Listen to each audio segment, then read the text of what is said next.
భారత రాజ్యాంగ నిర్మాత డాక్టర్ బాబాసాహెబ్ అంబేద్కర్ జయంతిని పండుగలా నిర్వహించేందుకు తెలంగాణ ప్రభుత్వం అన్ని ఏర్పాట్లు చేసింది.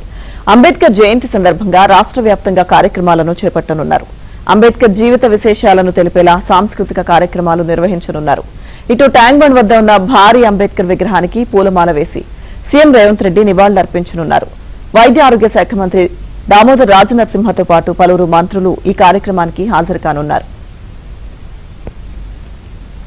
అంబేద్కర్ జయంతి నేపథ్యంలోనే భూభారతి పోర్టల్ ఆవిష్కరణతో పాటు ఎస్సీ వర్గీకరణ జీవోను ప్రభుత్వం అధికారికంగా విడుదల చేయనుంది. అణగారిన వర్గాల సంక్షేమం కోసం అంబేద్కర్ చేసిన కృషి మరువలేనిదని సీఎం రేవంత్ తెలిపారు. దీర్ఘదృష్టితో దేశ భవిష్యత్తును ఊహించి దార్శనికతతో రాజ్యాంగాన్ని రూపొందించి భావితరాలకు స్ఫూర్తిగా నిలిచారని కొనియాడారు.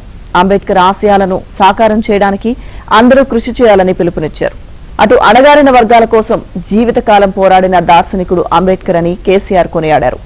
ముందు చూపుతో ఆయన రాజ్యాంగంలో పొందుపరిచిన ఆర్టికల్ 3 ద్వారానే తెలంగాణ ఏర్పాటు సాధ్యమైందన్నారు. తమ హయాంలో తెలంగాణ సచివాలయానికి అంబేద్కర్ పేరునే పెట్టామని గుర్తు చేశారు కేసీఆర్.